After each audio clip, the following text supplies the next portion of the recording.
Pjesa e parë e fushatës zgjedhore nxorri në pa dy fakte të pakontestueshme.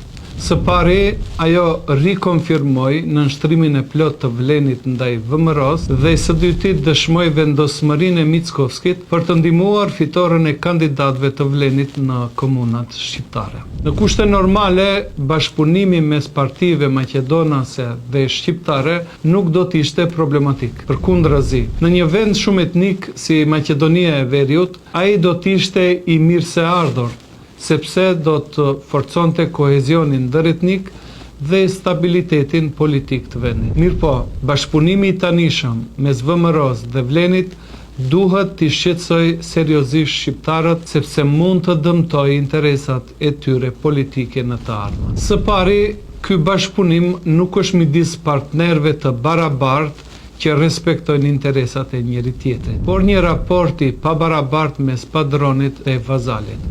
VMRO imponon rregullat e lojës ndërsa Vlen ndjek me përullësi. Në rastin e Strugës, Mickovski ka arritur të imponojë të besuarin e tij si kandidat të pavarur për kryetar komune. Nëse Vlen do të fitonte në Çajër dhe Tetov, këto dy qytete do të qeveriseshin nga Mickovski në distancë, ndërsa Kasami dhe Mexhiti do të ishin vetëm figura dekorative. Së dyti, bashkëpunimi i VMRO-s me Vlenin është i pasinqert. Mickovski ka arritur të unifikojë elektoratin Maqedonas, ndërsa tek shqiptarët nxit përçarje e armiqësi. Për shkak të marrëveshjes së brendshme me Zaevin, LSDM-ja realisht nuk i bën dot opozitë serioze VMRO-s në këto zgjedhje. Në kampin maqedonas çështja nuk është më kush do fitojë, por me sa diferencë do të fitojë VMRO-ja. Por Mickovski nuk kënaqet vetëm me fitoren në komunat maqedonase.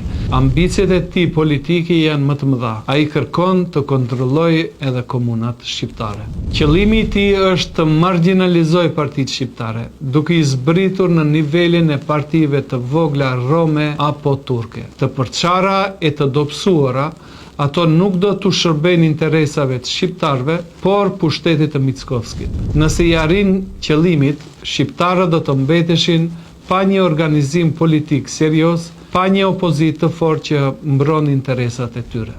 Mickovski me qëllim nxit një Vlen të dobët e të coptuar në partiçka lokale kundër BDI-s, partisë më të konsoliduar shqiptare dhe me shtrirje kombëtare, për të bërë përplasjen më të ashpër, pse jo edhe për të nxitur incidente. Fatkeqësisht, Vlen me vetdije dhe për interesat të ngushta ka pranuar lojën e Mickovskit. Jo për të shkatëruar BDI-n, por për të dobësuar ata. Rolin e vazalit ndaj Mickovskit Vlen nuk mund ta fshehë duke nxitur urrëtie të pakontrolluar ndaj Ali Ahmetit dhe BDI-s. Ndryshimi i premtuar nuk mund të vijë përmes përçarjes së shqiptarëve, vetëm që të kënaqet Mickovski. Së treti, shqiptarët duhet të refuzojnë kandidatët e VMRO-s të paraqitur në emër të Vlenit, sepse ata promovojnë një politikë anti-shqiptare, pro-serbe dhe anti-perëndimore. Me propagandë të ngjashme me atë të Vučićit,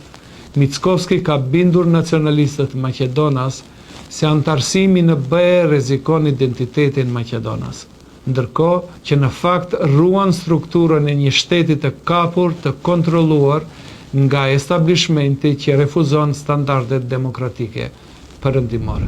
Prandaj, zgjedhjet e 19 tetorit nuk janë thjesht lokale.